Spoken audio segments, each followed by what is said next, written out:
प्रिय छात्रों, आज हम कक्षा 12 के छात्रों को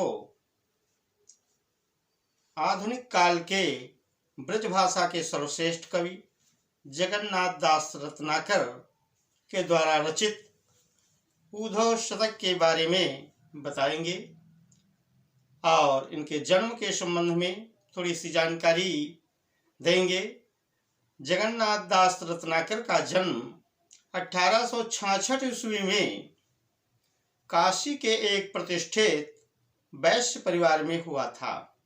इनके पिता का नाम पुरुषोत्तम दास और बाबा का नाम तुलाराम था। इनकी मृत्यु 21 जून सन 1932 ईस्वी में हुई।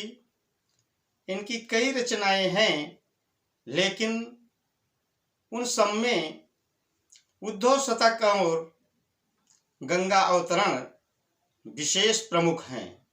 तो आज हम सबसे पहले उद्धव शतक के बारे में जानकारी देंगे। इसमें श्री कृष्ण भगवान मथुरा से अपने परम सखा उद्धव जी को ब्रज भेज रहे हैं। तो आज ज्ञान और योग साधन के प्रकांड पंडित उद्धव जी ब्रज में जा रहे हैं श्री कृष्ण के संदेश वाहक बन करके। ये उद्धव जी श्री कृष्ण के परम सखा हैं और श्री कृष्ण का विवाह किसके साथ हुआ था और इनके पिता का क्या नाम था, इसके बारे में भी जानकारी देंगे कि शूरसेन नाम के एक यदुवंशी थे जिनका विवाह मारिशा के साथ हुआ था।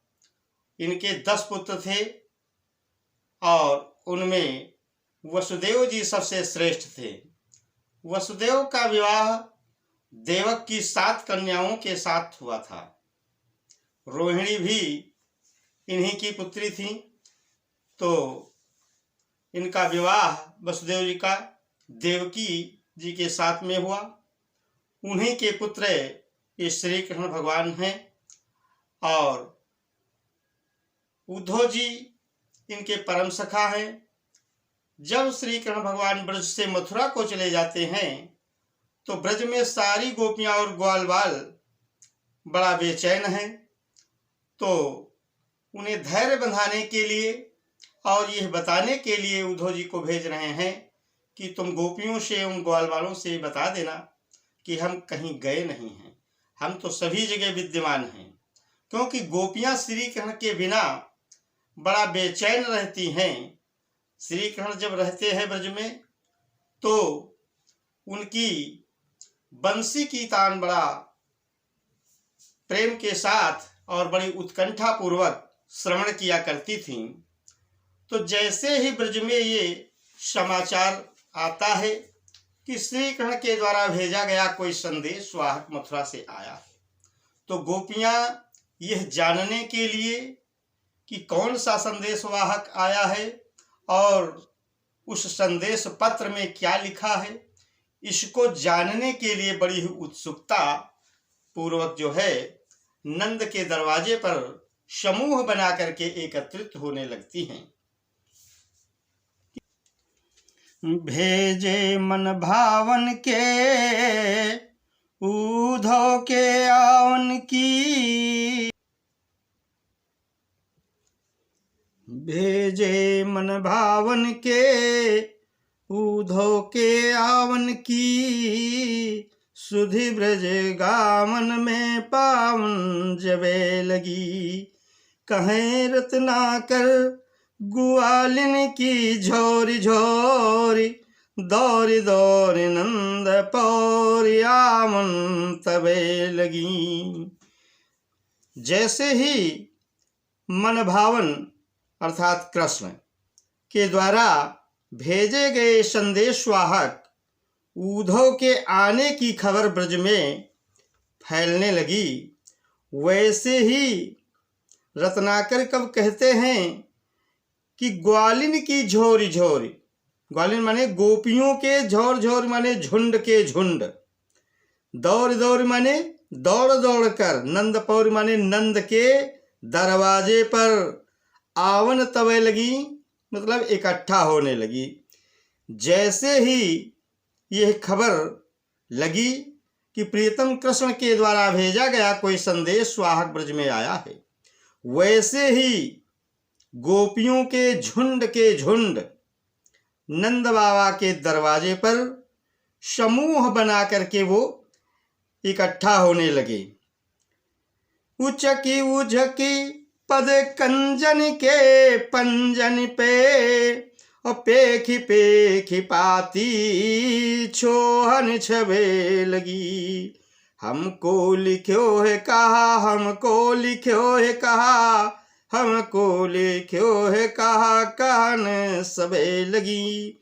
उझकी उझकी पद कंजन के पंजन पे, पेखी पेखी पाती छाती छोहनी छबे लगी। उझक उझक माने ऊंचक ऊंचक कर, पद कंजन माने चरण कमलों के, पंजन माने पंजों के बल, पेख पेख माने देख देख कर, पाती माने पत्रिका को, छाती छोहन छबे लगी का मतलब है कि प्रेम से छाती का स्पर्श करने लगी। और हमको लिख्यो है कहा, हमको लिख्यो है कहा। प्रत्येक गोपी सोच रही है कि इस संदेश पत्र में हमारे प्रियतम ने हमारे लिए कुछ न कुछ जरूर लिख करके भेजा होगा, इसलिए कहती हमारे लिए क्या लिख कर भेजा है। दूसरी कहती हमारे लिए क्या लिख कर भेजा है। तो उद्धव जी बीच में बैठे हुए हैं, गोपी और ग्वाल बाल चारों तरफ से उद्धव जी को घेरे हुए खड़े हैं। जो गोपियां बाद में आ रही हैं वो संदेश पत्र को न ठीक ढंग से देख पा रही हैं और न ही संदेश वाहक उद्धव जी को ढंग से देख पा रही हैं, इसलिए वे अपने अपने पंजों के बल ऊंचक ऊंचक करके उस संदेश वाहक उद्धव को देखने का प्रयास कर रही हैं कि आखिर देखें इस संदेश पत्र को कौन लेकर के आया है और इस संदेश पत्र में हमारे प्रियतम ने हमारे लिए क्या लिखकर भेजा है। क्योंकि प्रत्येक गोपी सोच रही है कि मेरे प्रियतम ने मेरे लिए तो कुछ न कुछ संदेश में अवश्य लिखकर भेजा होगा। इसीलिए कहती है एक गोपी कि हमको लिख्यो है कहा। एक गोपी कहती है कि जरा पत्रिका को पढ़ करके सुनाओ, हमारे प्रियतम ने हमारे लिए इसमें क्या लिखकर भेजा है। उसका उत्तर उद्धव जी नहीं दे पा रहे हैं कि दूसरी बोल पड़ती है, हमको लिख्यो है कहा, कि हमारे लिए क्या लिखकर भेजा है। उसका उत्तर भी नहीं दे पाते उद्धव जी कि फिर एकदम से चारों तरफ से आवाज आ जाती है कि हमको लिख्यो है कहा, कहन सबे लगी। फिर इकट्ठे सब बोल पड़ती हैं कि हमारे लिए प्रीतम कृष्ण ने क्या लिखकर भेजा है। ऐसा तो हो ही नहीं सकता है कि हमारे लिए कुछ न लिखकर भेजा हो। हमारे लिए तो जरूर कुछ न कुछ उन्होंने लिखकर भेजा होगा। तो इस अवतरण में ब्रज भाषा का प्रयोग जगन्नाथ दास रत्नाकर जी ने किया है और रस इसमें वियोग रस श्रृंगार है और घनाक्षरी छंद है, अनुप्रास और रूपक अलंकार है। अगला देखिए, अगले अवतरण में उद्धव जी गोपियों को यह बताने के लिए जाते हैं, समझाने के लिए कि तुम ज्ञान और योग साधना के उपदेश को स्वीकार कर लो।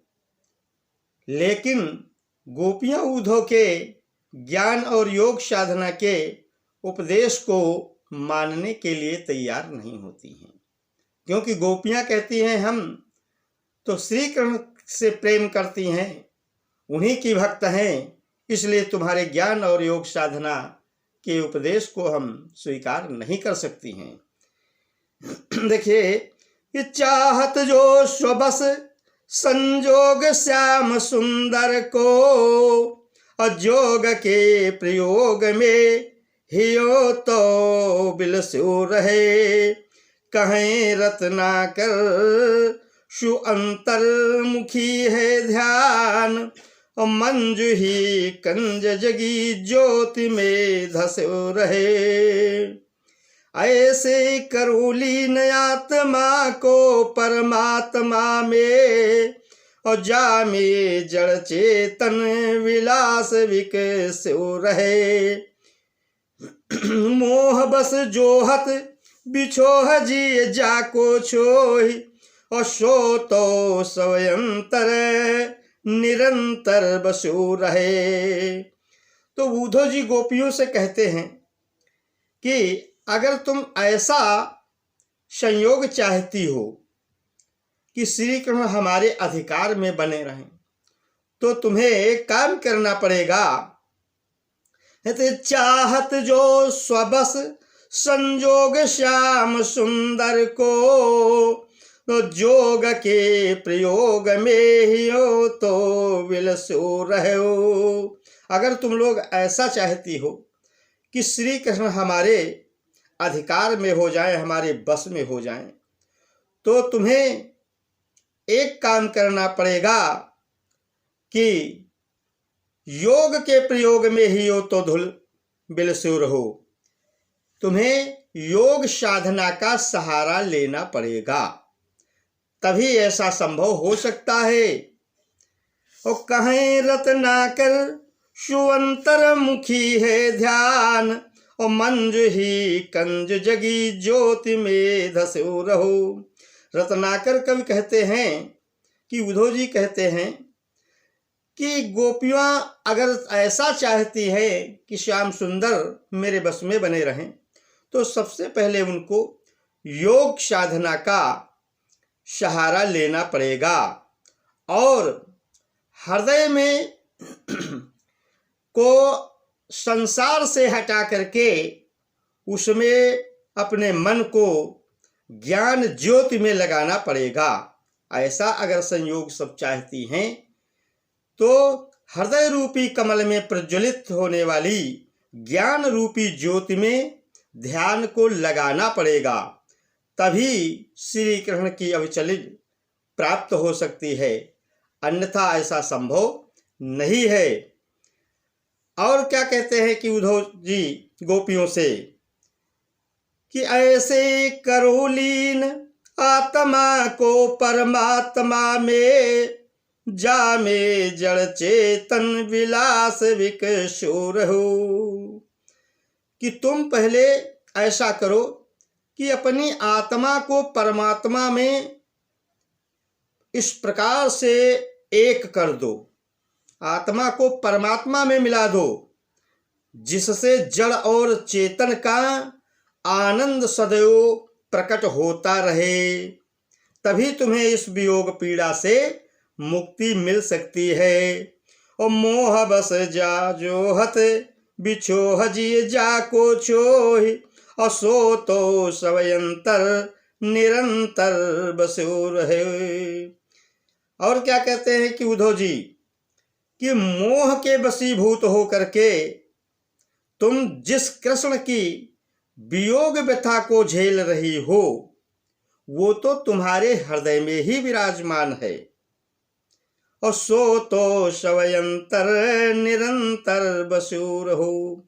कहते तुम इस सत्य को मानो और बाकी सारी चीजों को तुम छोड़ दो, तभी तुम्हें वियोग व्यथा से मुक्ति मिल सकती है। केवल इसी बात पर तुम्हें विश्वास करना पड़ेगा कि जिस कृष्ण के वियोग में, उनकी वियोग व्यथा को तुम झेल रही हो, वो तो निरंतर तुम्हारे हृदय में ही हमेशा निवास कर रहा है।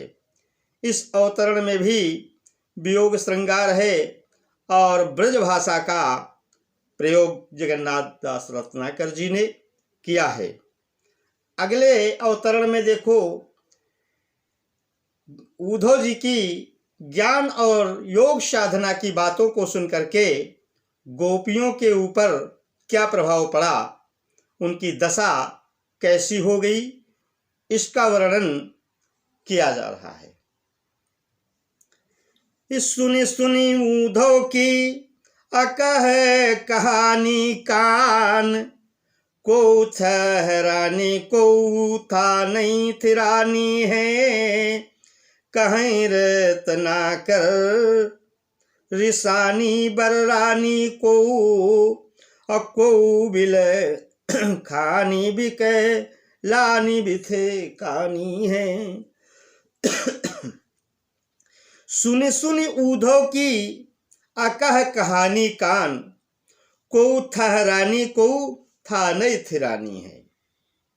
गोपियों को जब उद्धव जी ज्ञान और योग साधना का उपदेश देते हैं तो उद्धव की इन बातों को सुन करके गोपियों की क्या दशा होती है। जब उद्धव की ये सब बातें सुना गोपियों ने अपने कानों से, जो न कहने योग्य बातें थी उद्धव जी की, वह बातें आज गोपियों ने जब अपने कानों से सुनी तो कैसी दशा हो रही। को था रानी को था नहीं थिरानी है। अरे कोई कोई गोपी तो ठहरानी का मतलब कांपने लगी, और कोई था नहीं थिरानी है तो कोई था नहीं माने स्थान पर ही, थिरानी माने स्थिर रह गईं, जड़वत हो गईं।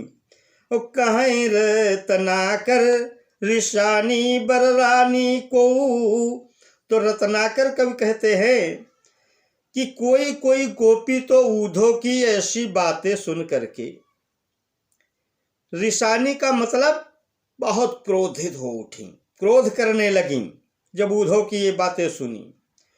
और बररानी को कोई कोई तो उल्टा सीधा बकने लगी गोपियां उद्धव को। और को बिलखानी बिकलानी बिथकानी है, और कोई कोई तो बड़ा ही बिलखने लगी, और कोई गोपी बड़ी बेचैन हो गई, और कोई कोई बिल्कुल शिथिल जैसी पड़ गई। और को से दसानी को भरी द्रग पानी रही, और को घूम घूम परी भूमि मूर्छानी है। को सेदसानी माने पसीने से नहा गईं।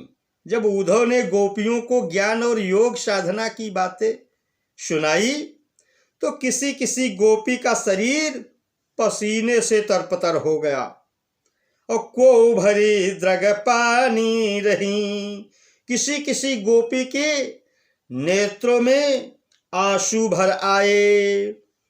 और को घूमि घूमि परे भूमि मुरझानी है, तो कोई कोई गोपी तो मूर्छित होकर के जमीन पर बेशुद्ध होकर के गिर पड़ती है। और को श्याम श्याम के बह की बिललानी को कोमल करे जो थाम सहामी सुखानी है। तो कोई कोई गोपी तो कृष्ण कृष्ण कहते हुए चिल्लाते हुए अपने कोमल हृदय को थाम करके बिल्कुल भयभीत हो जाती है। यही लगता है कि ये बिल्कुल सूख गई है, इसके शरीर में जान ही नहीं रह गई है। ऐसी दशा गोपियों की हो गई उद्धव की ज्ञान और योग साधना की बातों को सुन करके।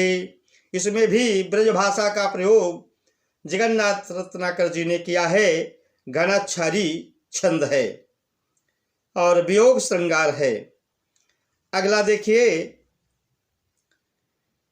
जब बार बार उद्धव जी गोपियों को यही अपना ज्ञान और योग साधना का उपदेश देते हैं तो गोपियां नाराज हो जाती हैं और क्या कहने लगती हैं उद्धव जी से कि कान्ह दूत कैंधो ब्रह्मदूत होई पधारे आप, धारे प्रण फेरन को मति ब्रजवारी की, कहीं रत्नाकर पै प्रीति रीति जानत ना, उठानत अनीति आनी रीति लई नारी की, मानो हम कान्ह ब्रह्म एक ही कहो जो तुम, तो हो हमें भावती न भावना नारी की, जय है बन बिगड़ न वारिधिता वारिधि की,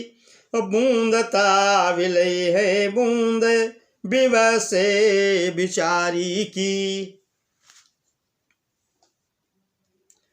तो इसमें रत्नाकर जी ने उद्धव जी के ज्ञान योग का खंडन किया है और श्री कृष्ण की प्रेम भक्ति का समर्थन किया है। तो गोपियां उद्धव से कहती, एक बात हमसे आप बताइए कि कान्ह दूत कैंधो ब्रह्मदूत हुई पधारे आप, कि आप कृष्ण के दूत बन करके आए हैं कि ब्रह्म के दूत बन करके आए हैं? क्योंकि आप जब से आए हैं तब से ब्रह्म की ही बातें हमको सुना रहे हैं। हमको लगता है कि आप कृष्ण के दूत बन करके नहीं आए हैं। आप जब मथुरा से चले थे तो हमको लगता है ऐसा आपने प्रण कर लिया था कि धारे प्रण फेरन को मति ब्रजबारी की। आप जब मथुरा से ब्रज को चले थे तो हमें लगता है कि आपने ये प्रण करके प्रस्थान किया था कि आज हम जा रहे हैं, सारे ब्रजवासियों की बुद्धि को पलट देंगे। ऐसा सोच करके हमको लगता है कि तुम मथुरा से आए हो।